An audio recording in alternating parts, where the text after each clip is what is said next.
রায়গঞ্জের চারচাকা গাড়ির নাম্বারে হেলমেট ফাইন। ঘটনাটি শুনতে অবাক লাগলেও এমনই ঘটনা ঘটেছে রায়গঞ্জে এবং সেই ফাইন করা হয়েছে মালদা ট্রাফিক পুলিশের পক্ষ থেকে।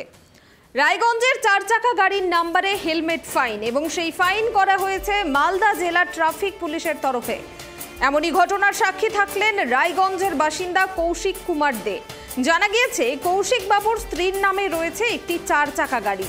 কিছুদিন ধরে অসুস্থ হয়ে বাড়িতে রয়েছেন কৌশিক কুমার দে।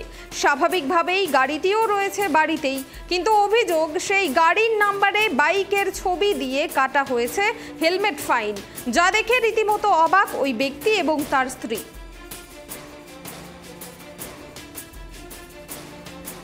আর একটা গাড়ি আছে আমার ওয়াইফের নামে, যার গাড়ির নাম্বার হচ্ছে WB668613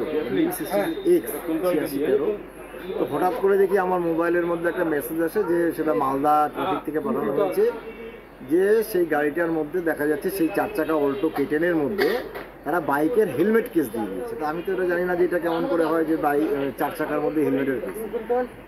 দ্বিতীয়ত কথা হচ্ছে যেই তারিখে আমার কেস দেওয়া হয়েছে সেই তারিখে গাড়িটা মালদাতে যায়নি, কিন্তু তা সত্ত্বেও চার চাকা গাড়ির মধ্যে বাইকের একটা কেস দিয়ে রেখেছে। এটাতে আমার মনে হয় পুলিশকে আরো একটু সক্রিয় হওয়া দরকার, সচেতন হওয়া দরকার।